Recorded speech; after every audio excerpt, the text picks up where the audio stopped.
Welcome back, guys. Game number 3 here between DIMAGA and GoOdy in this best-of-3 series. So yes, this will be the final game. We are now tied up 1-1.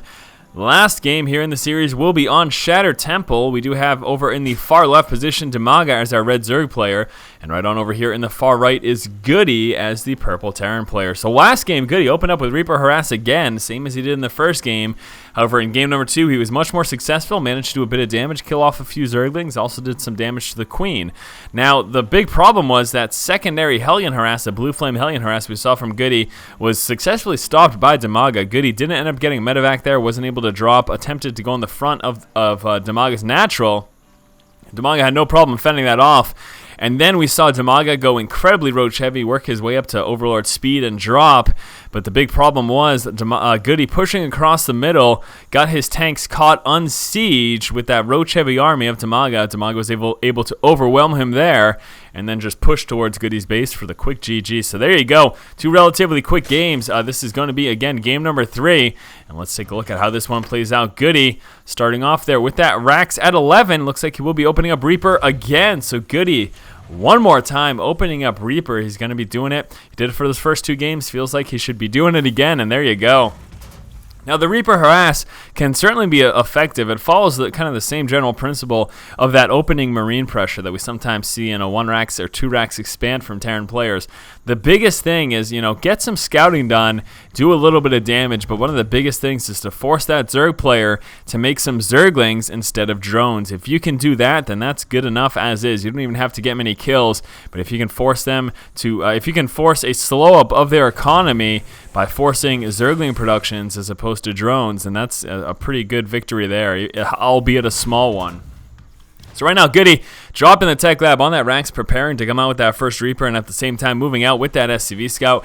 Looks like we are seeing a pretty early expansion here from DIMAGA as well, 50% of the way finished. He's got a spawning pool coming on through as well. That is about halfway done, just like that hatchery. So this looks like much more akin to what we saw him do last game, going for a hatch and pool, holding off on that extractor a little bit longer. Now in that first game, again, we saw him go for that super fast speed laying, but deciding instead, I want a strong economy. I think that's a better decision in all honesty. I prefer that myself whenever I play Zerg, to go for that stronger economy build, but it depends on so many variables, especially, spawn location of your opponent, everything like that. So right now, we've got a drone moving on down, chasing around that SCV, and it looks like that SCV will actually be pursued by 2 drones, finally pulling back there. We also have 8 Zerglings opening up. Very interesting. I'm assuming that he is just guessing that there's a Reaper coming. Given the fact that GoOdy has been doing it so far, that's a fairly good guess. Now, that could have actually been really bad had GoOdy not opened up with the Reaper, but since he did, this is actually a really good spot for DIMAGA. Now, with some micro, GoOdy should be able to do a bit of damage to those unupgraded Zerglings. You can see right now the extractor is just coming through. It's going to be a while until that metabolic boost comes into play. So right now, DIMAGA will be relying on Queens. He's got a Queen getting ready to come out of the expansion. We'll be relying on Queens and trying to sandwich that Reaper with those Zerglings, but really not much else he can do besides that. And actually, right now, GoOdy pulling back a little bit. Oh no, that Reaper's going to be walking up right into those Zerglings. So a few free shots there for DIMAGA. DIMAGA sitting at the high ground, and there we go, Reaper walking up into that Queen as well. So really right now, not much that GoOdy can do. He will be pulling back. Now back over here, we can see actually he decided to just do that 1 Reaper this game. He doesn't have a second Reaper building or in play right now. And then getting that quick factory. We also have this expansion here. That's about halfway done. And here comes that second refinery there for GoOdy as well. It's not going quite as Reaper heavy this game as we saw in those first 2 games, just sticking with the 1.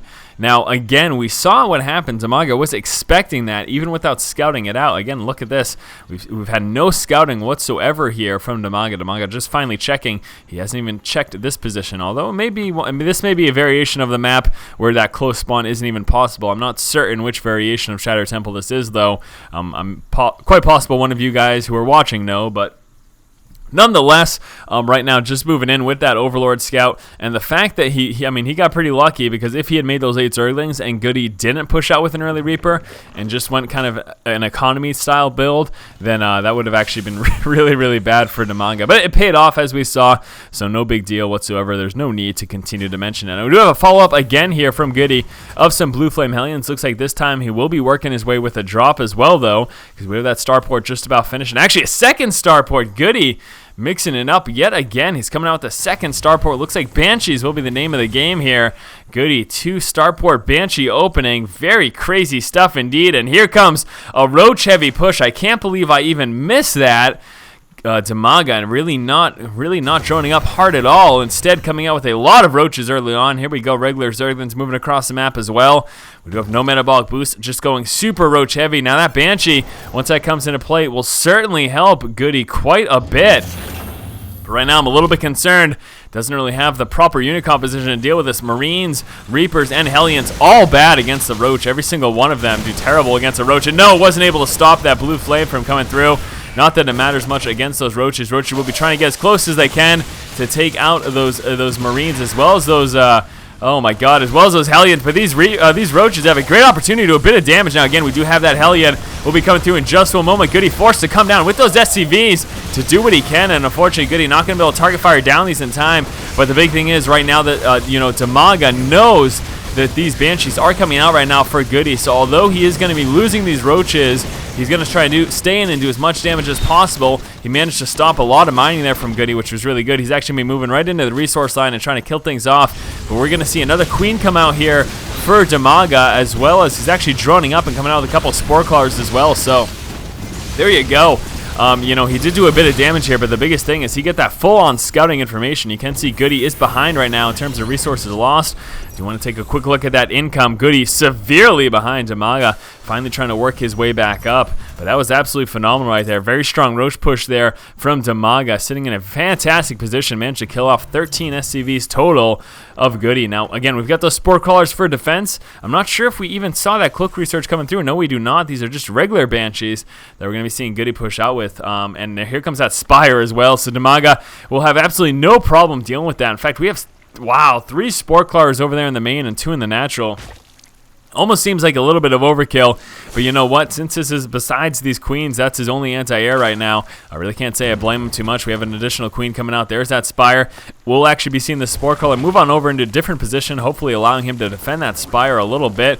And here we go, moving down with a couple of Banshees. Let's see how much damage he can do. Don't think it will be much, though, because look at all those Queens. 5 Queens plus those Spores will be more than enough to shoot those Banshees out of the sky. Should be seeing one get dropped. Does he manage to sneak away in time? Yes, he does barely. GoOdy manages to pull back. So there you go. Absolutely fantastic play there by DIMAGA. Once more, that push, its purpose was twofold, doing some damage, but that scouting was huge. He knew that those Banshees were coming, and as such, he had no problem preparing for them. Now, we do have to keep in mind right now, DIMAGA is just on 2 bases, and we do also have GoOdy moving his way on into 2 bases. Now, a major concern, of course, for GoOdy is the fact that he did take so much damage. We'll be attempting to move up into the main with these Banshees to do a little bit of damage. He needs to try to avoid those Spores. Very nice position in here, protecting every possible entry angle. And then he's got some Spores down here. Here come those, wow, very nice. We've got those Mutas in play right now, and they should just be moving across the map and get some free kills here. Hopefully GoOdy's paying enough attention to actually pull back with those Hellions. Doesn't really want to lose them unnecessarily, and not looking too good. Going to be taking a little bit of damage at the least. Back over here in the main for GoOdy. What does he have for anti-air? Coming out with a missile turret right there on the corner. We also, of course, have this bunker here filled with Marines. That's going to help quite a bit. The one Viking, not the greatest against the Mutas, but, you know, when you don't have much else, certainly not going to be the worst of things. We do have some continued Viking production coming out of here as well for GoOdy. GoOdy preparing for, I'm assuming, a mech transition, although he could be getting some air upgrades and just continue to pump out these Banshees and Vikings. That'd be quite interesting indeed. We've got Siege Tech coming out, so he'll be working his way into a little bit more tank heavy as well.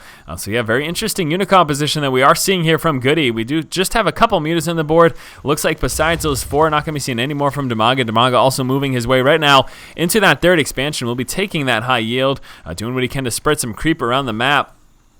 Muta's not doing much at all right now, just chilling out. We got 8 Roaches coming on through. We have that Siege Tech as well as that. There we go. So we'll be switching into mech-style play. He's got a 2nd armory, and we can see the Terran vehicle weapons level 1 upgrades are coming through. A few Vikings, and that's actually going to be a little bit dangerous right now. Those Mutas have that speed advantage, though, so they should be heading back home, and there you go. We'll be moving straight across the map. Again, we are seeing some nice creep spread here from DIMAGA. One thing that I'm also really liking here is the fact that he is feeling comfortable enough to move on into his 4th. I really do think that's a great decision. Now, he's breaking down these rocks. I wouldn't suggest moving into a 5th quite yet. I think that would be a little bit bold of him, and in all honesty, a little bit greedy if he actually tries to get down that 5th expansion while the Terran player is still just on those 2. Now, given he is coming out with that 3rd expansion, were he to drop it and saturate and actually invest in that, then this 5th wouldn't be as dangerous. But if he tries to go straight into a 5th before he knows the GoOdy has a 3rd up and running, that's a bit scary, and that's just inviting a big, strong Terran 2-base push to roll right into your base. So here we go. DIMAGA working his way into saturating this high-yield expansion right now. That's just about to pop. He's sitting very Roach heavy, working his way up into some infestor play as well. Got the missile attacks level 2 coming through, as well as that neural parasite for those infestors. We do have a Hellion moving across the map. We'll be trying to get some scouting done. That will get denied very quickly here. Check this out. See ya later, Hellion. Not much scouting getting done there. The fact that DIMAGA was protecting this area, though, pretty much tips GoOdy off to the likelihood of an expansion over there. So here we go again, mech heavy style play. We do have a Raven coming on through. We've got the vehicle plating level 1 coming through, also that weapons level 1 just about finished, and here comes another factory as well. So GoOdy really liking that mech heavy play here against his Zerg opponent. Jeez, I'm crow, that was hard for me to spit out. GoOdy doing what he can to break down these rocks. Moving forward with those mutas, we'll be running right into some Viking fire as well as that Thor. And that's going to be enough to force those mutas back. Luckily, DIMAGA only ended up losing one of those. Could have very well lost this one as well, making it barely away with 2 HP, which is now 3 and 4. Look at that regeneration go into effect. So yes, DIMAGA working his way pretty hard up into some higher tech here. He does have a hive coming on through. We've got continuous upgrades here. The neural parasite almost done. Still not even going to bother with Zergling speed this game. He is just going to be sticking with that Roach infestor play. I'm going to have to guess, and do really want to see what he decides to come out with when it comes to that hive tech there. So yes, here we go, mech heavy style play. GoOdy spread a little thin though. I want to take a look at the army tab. GoOdy quite a bit behind in terms of the actual army supply here, sitting at only 54 supplies opposed to the 92 here of DIMAGA. Now we've got some corruptors coming on now, and now this is going to be a greater spire. I think we might be seeing some broodlords come into play, and there's that scan spotting the hive right now. So he should really expect those broodlords that he didn't see that spire transforming, but there it goes right now, working its way up into a greater spire. Why is DIMAGA so focused on making his way up into those broodlords? Well, because broodlords tear through a mech style play, especially one that is tank heavy. When you're tank heavy and you're dealing with broodlords, it's very frustrating. The broodlings on the ground force those tanks to fire and force splash damage against your own units. Now obviously GoOdy can counteract that with some Viking production, but still, really going to have to work up those numbers quite a bit if he wants to actually be able to do much damage at all. So here we go, some more corruptors coming into play, sitting in play with a nice group of infestors there, working his way up to missile level 3 as well, and we're going to be seeing some broodlords pop as soon as that greater spire comes into play. GoOdy does have this 3rd saturated. He's also working right now into his 4th expansion. We do see a 5th coming out over here for DIMAGA and actually dropping down his 6th as well. At this point in the game, I'm pretty comfortable in him taking those extra expansions over his Terran opponent. Certainly going to need that when it comes to replenishing his forces. You may be saying, Force, why is DIMAGA sitting on so many minerals? Well, keep an eye. Look at how close he is to supply block. He's going to be coming out with some broodlords very soon as well. And so these floating resources aren't the worst of things. One big thing that we're going to see happen in a lot of games is there'll be one very big large engagement, and the Zerg player, upon losing some units, will just pump out a ton of Zerglings, and that's all because he usually sits on a lot of extra minerals once you hit supply cap there. So here we go. A couple of broodlords coming out. DIMAGA is now at the supply cap. We are seeing GoOdy try to work his way up to that as well. His units are spread a little thin right now. Broodlords could really move in from one side and do quite a bit of damage, especially could you imagine the Broodlords pushing in from over here, and there would not be much protection at all for GoOdy with this line spread so very thin, and that could be a very, very dangerous situation for him indeed. So there we go, a couple of Broodlords in play. Looks like we are just sitting right now on those 3. We got 3 more. We'll be sitting at a total of 6.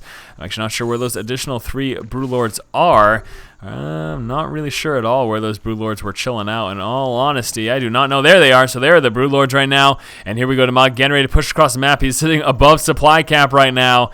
Hilarious indeed. He's sitting at 202 supply, and he's getting ready for his push right now. So GoOdy hunkering down right now, doing what he can to make sure that he's got a nice line coming out with these turrets as additional defense. He really needs those Vikings to come into play here, though. The big concern is going to be fungal growth, though, from those infestors plus those corruptors. And as mentioned, look at that. The broodlords going in from this rather defenseless side over here and starting to chip away at those tanks. Now we do have some of those Thors coming into play. Thors aren't really the greatest against those broodlords. That's a lot of splash damage though, and we are seeing, oh my gosh, those corruptors taking a lot of splash, trying to target fire down those Vikings. We also have a second Spire coming up. We'll be seeing likely some air upgrades there from DIMAGA. And interestingly enough, DIMAGA was seemingly in a strong position, but just very uncomfortable walking into that tank line. I don't really blame him. He lost those Broodlords really, really quickly. Now, he did have some Broodlords. These were the ones that were missing there in that engagement. He's going to be coming out with a ton more right now. In fact, killing off a few of his Roaches to free up some supply there. That is unreal. Yeah, he is just tired of having Roaches, and he wants a lot more Broodlords. That is absolutely nuts, in all honesty. So we got the Flyer Carapace level 1. Now, one big thing to realize as well is that the Broodlings themselves, they actually benefit from those melee upgrades, the ground upgrades for your units. So he needs these melee upgrades to actually benefit the Broodlings themselves. The initial Broodlord damage is modified by the air weapon upgrade, but the Broodlings, once they're on the ground and doing damage, they might as well be considered a Zergling in terms of their damage modifier and what they get from upgrades. So would really like to see some of those ground upgrades come into play, especially if he's looking to continue up so Broodlord heavy. I mean, look how many he has right now, coming out with a ton more Corruptors as well. And here we go. Finally, DIMAGA pushing out again with another attack. Unfortunately, pushed back during that last engagement, working his way to the middle of the map. Now, GoOdy is actually making his way up into some additional expansion tier. He's going to be getting ready to drop this expansion over here and then get rid of that Overlord and move on into that one as well. We also have GoOdy throwing away some of those SCVs, and oh no, DIMAGA walking into splash damage. Oh boy, that is no good at all. DIMAGA, look at that. Looks like there was a bit of lag, and that was probably a big reason why he threw away so many units there. I think there was just some lag issues from one of the observers in the game. That's frustrating. We did some Hellions moving on up, and I think he got quite a few kills there. Let me take a look here at the workers kill tab. No, GoOdy only managed to kill off 6 workers, so didn't kill a lot there, but still killing off even a few with those Hellions, certainly a good thing. And here we go, Broodlord heavy push moving down right now for DIMAGA, and let's see how successful he's going to be with this. We know those Vikings coming forward to engage Ultra Corruptors to try to counteract that, and here come those Infestors as well. Look at how quickly that forced splash damage from those tanks against those stores. We know those Broodlords clumped up a little bit, and that is not good because that allows that splash damage there from those stores, but those Broodlords continuing to push across the map right now. We got these Corruptors doing what they can to engage and take out all those Vikings.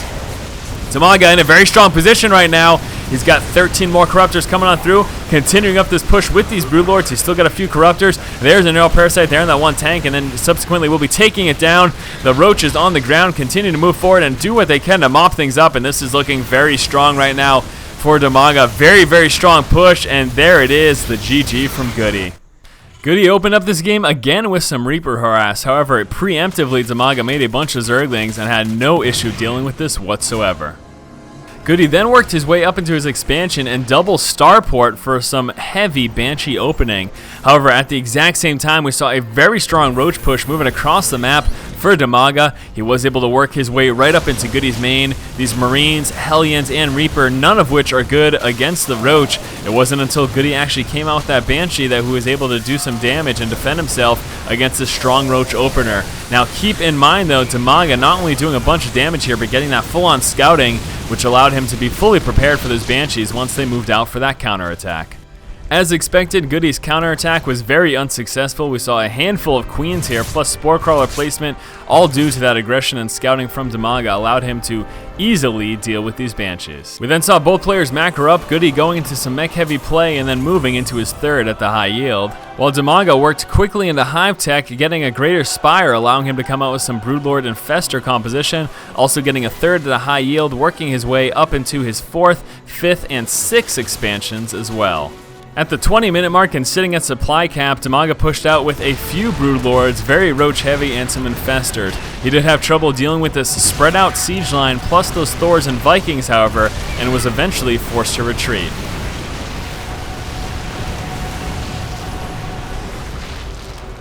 DIMAGA then massed up the Broodlords and pushed out for the final engagement of the game. Unfortunately, this heavy Broodlord composition, plus those Corruptors, Infestors, and a few Roaches were way too much for GoOdy to handle, and that forced him to call the GG. Alright guys, thank you for watching. Hopefully you have enjoyed this best of 3 series here between GoOdy and DIMAGA. Looks like DIMAGA did come out on top. Zerg Swarm overpowering. Thank you guys so much for watching. Hopefully you have enjoyed this commentary. As always, if you like the content, please subscribe. And as always, keep watching and keep owning.